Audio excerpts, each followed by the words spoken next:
Kisah kali ini dialami oleh Jabran yang masih berusia 18 tahun. Kala itu, dia masih menginjak di bangku SMA. Banyak kejadian di sekitar kita. Di antara kita, banyak yang melihat mereka. Walau sepintas, itu terlihat jelas. Hidup kita berdampingan dengan mereka. Hanya alam yang membedakannya. Selalu ada peristiwa.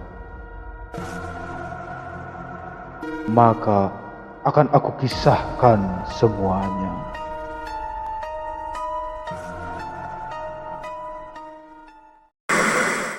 Di suatu daerah di Jawa Tengah, ada sebuah keluarga yang turun-temurun merupakan penjaga dari barang pusaka bekas suatu kerajaan. Banyak peninggalan bernilai historis yang disimpan keluarga itu. Mbah Jinggo, yang merupakan penanggung jawab ataupun kuncen dari pusaka antik peninggalan kerajaan, sudah sepuh dan renta. Di satu sisi, Jabran adalah cucu dari Mbah Jinggo yang tidak tahu menahu kalau keluarganya adalah salah satu keluarga yang penting. Wajar saja karena ayah Jabran sudah tiada saat Jabran masih berusia 1 tahun. Jabran memiliki ibu yang bernama Ibu Dini. Beberapa kejadian di masa lalu tidak mau Jabran ungkapkan karena takut menjadi luka kembali. Singkat cerita, kehidupan Jabran normal layaknya seperti anak lainnya di umur 18 tahun. 18 tahun berlalu sejak ia dan ibunya meninggalkan desa tempat lahirnya. Hal itu tidak diketahui Jabran sendiri karena sepengetahuannya Jabran sudah tinggal di daerah kota untuk waktu yang sudah lama. Serta ia tidak tahu menahu sejarah keluarga atau memiliki saudara jauh. Di suatu hari, Jabran mendapati kebiasaan yang mulai di luar akal. Salah satu contohnya adalah ketika rumahnya yang nampak sepi, tapi ia terkadang mendapati suara kaki berlalu lalang. Hal itu mulai ia rasakan saat usianya menginjak ke 18 tahun. Keluarga Ibu Jabran bukanlah keluarga yang kesulitan dalam ekonomi. Segala bentuk kebutuhan Jabran selalu terpenuhi dengan baik, karena kakek dari ibunya memiliki sebuah restoran yang sekarang dikelola oleh Bu Dini atau Ibu Jabran. Bu Dini tidak terlalu banyak menghabiskan waktu di rumah. Ia lebih banyak menghabiskan waktu di restoran yang sudah dibangun oleh ayahnya selama itu. Dengan usahanya yang keras juga, Bu Dini akhirnya dapat membuka beberapa cabang restorannya. Kesuksesan dari ibunya tidak membuat Jabran tinggi hati maupun acuh pada lingkungan sekitarnya. Jabran sering membawa temannya ke rumahnya karena ia memiliki rumah yang cukup besar dan hanya dihuni oleh dia dan ibunya dan juga pembantunya. Singkat cerita, Jabran mendapati kalau keran air yang berada di kamar mandinya masih terbuka. Lantas, ia ingin mematikan keran air tersebut. Jabran berjalan ke arah kamar mandinya dan mematikan air dari keran itu. Namun, seketika air keran itu menyala kembali tanpa sebab yang jelas. Hal ini membuat Jabran berasa kesal karena ia harus kembali lagi ke kamar mandi. Dengan sedikit emosi, ia membuka pintu kamar mandi. Tapi di hadapannya sudah terpampang sosok nenek tua dengan muka pucat dan baju bernuansa zaman dahulu menghalang Jabran. Karena kaget, ia terjatuh ke arah belakang dan merangkak mundur sampailah terpepet dengan tembok kamarnya. Dengan perasaan panik, ia memegang apa yang bisa ia raih saat itu. Lalu, karena adanya vas bunga di dekatnya, ia segera melempar vas bunga itu ke sosok nenek tua di hadapannya. Jabran cukup ketakutan dan lebih memilih menutup matanya. Namun Bodarmi, yaitu pembantu rumah tangganya, segera naik ke kamar Jabran karena mendengar sebuah barang pecah. Bodarmi mengambil sapu lidi dan menuju kamar Jabran. Setelah pintu kamar dibuka, Mbok Darmi melihat Jabran sedang berada di sudut kamar dengan menutup matanya. Nah Jabran, kenapa? Tanya Mbok Darmi. Jabran malah hampir melempar handphone yang ia pegang ke arah Mbok Darmi. Nak Jabran, ini Mbok Darmi. Buka dulu matanya, ucap Mbok Darmi. Jabran lantas membuka matanya dan melihat kalau sosok nenek tua di depannya sudah tidak ada dan hanya ada Mbok Darmi berada di hadapannya. Mbok Darmi menenangkan Jabran dan membuatkan teh hangat supaya bisa menjernihkan pikirannya dan menenangkan Jabran. Jabran merasa kalau yang ia lihat tadi bukanlah sebuah ilusi maupun hayalan. Itu merupakan salah satu kejadian yang Jabran ingat dalam hidupnya. Keesokan harinya, Mbok Darmi sedang mengerjakan pekerjaan di rumah itu, yaitu menyetrika baju. Dan saat itu, keadaan rumah cukup sepi karena Jabran yang sedang bersekolah serta ibunya yang berangkat kerja ke restoran. Mbok Darmi menyetrika baju di ruang tamu, tepatnya berada di depan televisi. Ketika pekerjaannya akan selesai, Mbok Darmi melihat ke arah TV yang mati dan melihat ada seseorang yang melintas di belakangnya. Mbok Darmi langsung menengok ke arah belakang dengan tenang, karena takut kalau ada maling yang masuk ke rumah itu. Ia segera mengecek ke sekitar rumah, namun tidak ada siapapun atau barang yang hilang. Mbok Darmi pun melanjutkan pekerjaannya. Malam pun tiba, Budini sampai di rumah. Lalu Mbok Darmi segera menceritakan kejadian yang ia alami waktu siang tadi. Mendengar apa yang disampaikan Mbok Darmi, Budini segera merekrut satpam dan supir untuk Jabran. Karena Budini berpikir mungkin ada saja orang yang tidak senang dengan keluarganya dan ingin mencelakai anaknya. Sedangkan saat itu Jabran yang tengah berada di kamar hanya bisa terus memikirkan yang ia alami kemarin. Jabran lalu mendapat pesan dari temannya yang mengajak dia ke rumahnya untuk bermain. Ajakan itu langsung diiyakan Jabran. Ia segera keluar dari kamarnya dan hendak mengambil kunci motor yang berada di ruang tamu. Saat ibunya sedang berada di sana, ibunya bertanya kepada Jabran akan kemana ia. Padahal waktu sudah menunjukkan pukul 8 malam. Jabran menjawab kalau ia akan pergi ke rumah temannya dan akan pulang agak larut. Dengan tergesa-gesa, Jabran langsung menancap gas dan berangkat ke rumah temannya. Sementara di rumah, Budini hendak pergi ke kamarnya, akan tetapi ada sebuah suara ketukan saat melewati sebuah ruangan yang sudah lama ia jadikan gudang. Karena rasa penasaran, Budini masuk ke dalam gudang rumahnya. Sebenarnya, Budini juga tidak pernah masuk ke gudang itu, karena pesan dari mendiang ayah Jabran yang selalu mengatakan untuk tidak memasuki gudang rumah. Tapi Budini tetap masuk ke dalam gudang dan tak menghiraukan larangan itu. Di dalam gudang, Budini melihat ada sebuah benda yang tertutup kain putih dan dibungkus dengan rapi. Karena ingin tahu, Budini membuka kain yang membungkus benda yang belum ia ketahui itu. Nampak saat dibuka itu adalah sebuah cermin dengan beberapa ornamen hiasan yang unik. Budini hanya menganggap itu sebuah cermin antik yang bagus untuk dipajang. Tapi masalahnya itu bukanlah sebuah cermin biasa. Di keesokan harinya, satpam dan supir yang dicari Budini datang dan mulai bertugas. Pada hari itu, semua diminta untuk tinggal di rumah itu supaya terasa lebih ramai. Budini pada hari itu tidak pergi bekerja karena merasa tidak enak badan. Untungnya Budini memiliki asisten yang dapat ia percaya untuk mengatur restoran yang ia jalankan. Dan saat itu juga Jabran bersiap untuk pergi ke sekolah. Budini ingin kalau Jabran pergi ke sekolah diantar oleh supir barunya yang bernama Pak Marno. Jabran tidak menolak permintaan ibunya karena Jabran sendiri merasa ia sering merasa mengantuk saat ia menaiki motor di pagi hari. Lantas segera mungkin Pak Marno dan Jabran pergi berangkat. Di gerbang rumah terlihat ada seorang satpam yang baru dilihat Jabran. Loh, tadi supir, sekarang satpam, ucap keheranan Jabran. Saat Jabran sudah berangkat, Budini memanggil satpam barunya. Satpam itu bernama Pak Mizwar.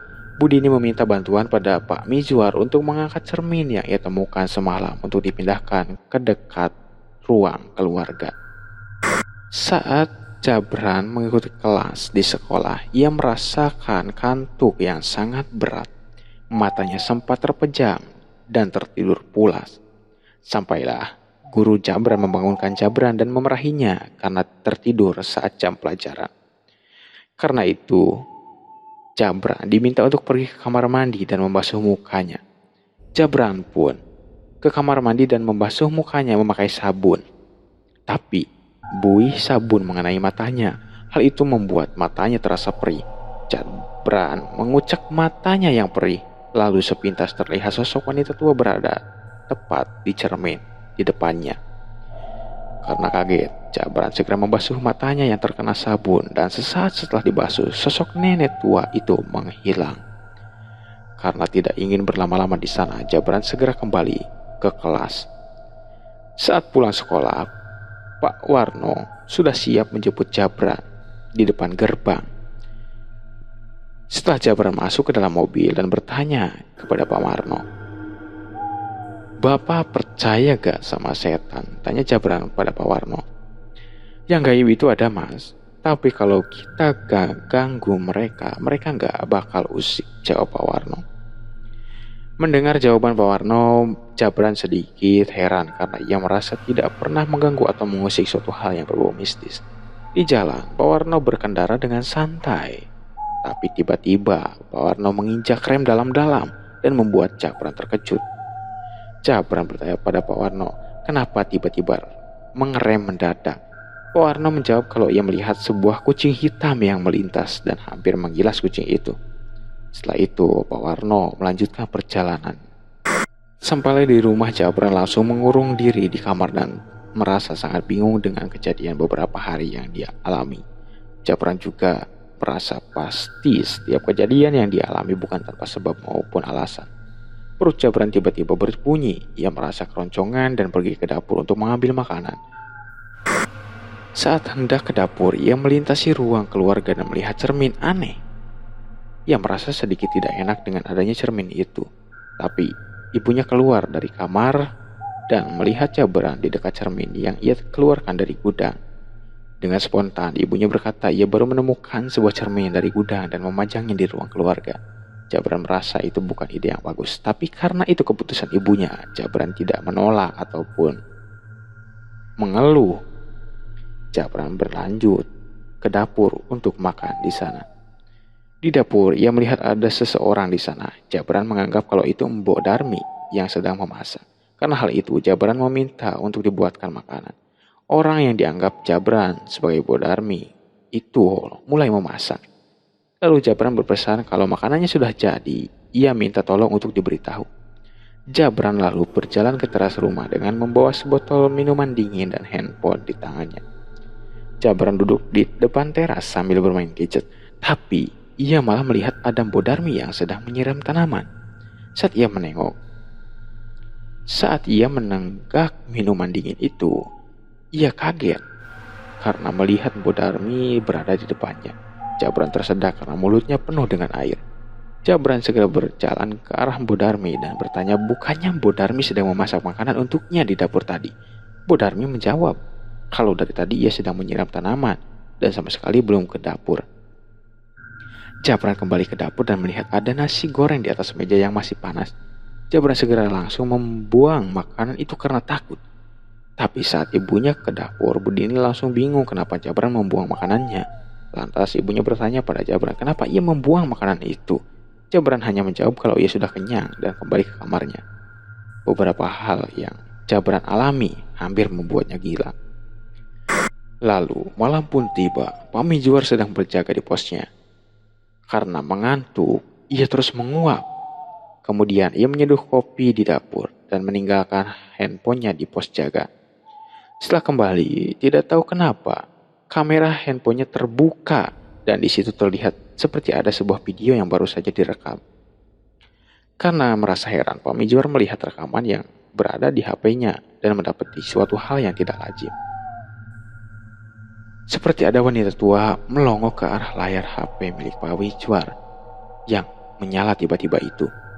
Hal itu membuat Pak Mijuar sedikit merinding, tapi ia sadar kalau ia harus bertugas untuk menjaga keamanan. Lalu, kemudian, terlihat seperti ada seorang di depan gerbang yang sedang berdiri. Karena melihat orang yang tidak dikenal, Pak Mizwar segera bertanya pada orang dengan perawakan cukup tua itu. Saat beberapa kali dipanggil, Pak Mizwar, orang tua itu tidak menengok. Akhirnya ia keluar dan memastikan langsung. Dan saat mendatangi orang itu, Pak Mizwar kaget bukan main. Keringat dingin bercucur deras dari badannya. Muka orang tua itu sangatlah mengerikan dengan bola mata yang hanya berwarna putih dan muka yang pucat serta darah yang menetes dari matanya. Lutut Pak Mizwar saat itu sangat lemas dan sedikit demi sedikit ia berjalan ke pos jaga. Dan kemudian lama-kelamaan kesadarannya mulai hilang. Di keesokan paginya, Jabran menemukan Pak Mizwar tergeletak di pos jaga. Lalu Jabran memanggil Pak Warno untuk meminta bantuan membawa Pak Mizwar masuk ke dalam. Saat sadar, Pak Mizwar terlihat seperti dalam keadaan tidak sehat. Jabran bertanya pada Pak Mizwar, kenapa bisa Pak Mizwar tergeletak di pos jaga. Lantas Pak Mizwar menceritakan yang dialami tadi malam dan berusaha menunjukkan rekaman di handphonenya. Tapi saat dicari, video itu sudah hilang dan terhapus. Lama-kelamaan, Jabran sangatlah bingung dengan rangkaian peristiwa yang dilihat dan dialaminya. Jabran masuk ke dalam dan melihat ada album lama yang tergeletak di atas meja. Jabran melihat di situ ada foto ayahnya dan kakeknya dari ayahnya itu. Tapi Jabran belum pernah melihat atau mengunjungi rumah kakeknya itu. Tapi di belakang foto itu terdapat waktu dan lokasi foto itu diambil. Jabran mencatat alamat yang berada di foto itu. Ibunya datang dan melihat Jabran yang sedang melihat foto yang sebelumnya ibu Jabran juga lihat. Jabran bertanya siapa orang tua sebelah ayahnya itu dan ibunya menjawab kalau itu adalah kakek yang biasa dipanggil warga dengan nama Mbah Jinggo. Jabran juga bertanya kenapa ayahnya dulu bisa meninggal dan mereka tidak pernah pergi ke tempat kakek dari ayahnya. Ibunya hanya bisa meneteskan air mata dan bingung untuk menjawab pertanyaan anaknya itu. Karena tidak mau larut dalam rasa sedih, Jabran menenangkan ibunya dan memeluk ibunya. Lalu di keesokan harinya, Jabran mengajak Pak Warno menuju alamat yang sudah ia tulis. Jabran sudah mencari ke sana kemari alamat yang ditulis, tapi tempat yang dimaksud mengarahkan mereka ke daerah dalam atau perkampungan yang sangat jauh dari daerah kota. Jabran melamun di dalam mobil dan melihat ke arah luar kaca mobil yang sedang berjalan. Tiba-tiba melihat wanita yang sering ia lihat tersenyum di samping jalan. Jabran menengok ke arah belakang dan wanita tua itu melambaikan tangannya. Wanita tua itu seakan senang saat Jabran akan pergi ke tempat kakeknya. Setelah beberapa lama, Jabran sampai di sebuah kampung dan bertanya tentang orang yang bernama Mbah Jinggo dan memberitahukan kalau ia adalah cucu dari orang tersebut. Warga yang mendengar hal itu segera mengantarkan Jabran ke rumah Mbah Jinggo. Mbah Jinggo sangat dihormati di kampung itu dan menjadi sepuh dalam segala hal. Jadi wajar kalau ia sangat dihormati dan dituakan di kampung itu. Sesampainya di rumah kakeknya, Jabran turun dari mobil dan mengetuk pintu rumah. Terdengar langkah kaki dari dalam rumah menuju keluar. Pintu depan pun dibuka langsung oleh Mbah Jinggo. Mbah sudah lama bertanya-tanya, kapan kamu bakal datang? Sambut Mbah Jinggo. Jabran dipersilahkan masuk sementara Pak Warno tetap menunggu di dalam mobil. Jabran bersalaman pada kakeknya itu dan langsung bertanya perihal hidupnya yang tidak nyaman karena banyak kejadian di luar akal sehat yang terus berdatangan setiap harinya. Kakeknya itu bercerita pada Jabran kalau dahulu ayahnya sangat ingin sekali memiliki keturunan. Sudah berbagai cara ia lakukan namun hasilnya sangat nihil. Lantas ayahnya memakai cermin Mangku Jiwo tanpa sepengetahuan dirinya dan melakukan perjanjian tanpa tahu apa yang akan terjadi. Padahal sebenarnya susahnya ibu Jabran untuk mengandung adalah karena lembut dari cermin Mangku Jiwo yang terus menghalau janin untuk tumbuh menjadi bayi.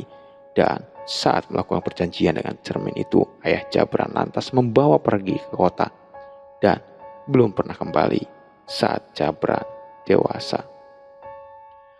Sebenarnya Mbah Jinggo cukup kesal dengan perbuatan ayah Jabran, tapi garis sudah menemukan ujung lembarnya. Yang sudah terjadi tidak bisa dikembalikan. Mbah Jinggo memberitahu kalau ayahnya meninggal karena tidak bisa merawat salah satu pusaka dengan baik. Karena itulah jiwanya diambil ke dalam cermin Mangku Jiwo. Kakeknya memberitahu untuk membawa kembali cermin itu kembali padanya, karena akan dilakukan sebuah ritual khusus untuk Jabran supaya terhindar dari petaka cermin itu. Karena kalau tidak, korban selanjutnya bisa saja ibunya. Mendengar hal yang sangat tidak ia inginkan, Jabran segera kembali ke rumahnya dan mengambil cermin itu. Saat sampai di rumah, Jabran meminta bantuan Pak Mizuwaro dan mengambil cermin yang berada di ruang keluarga itu. Tapi saat akan mengambil cermin itu, ibunya tiba-tiba berteriak dari kamar karena takut terjadi hal yang tidak diinginkan. Jabran mengecek ke kamar ibunya. Terlihat juga ibunya tertegun sambil tersenyum aneh.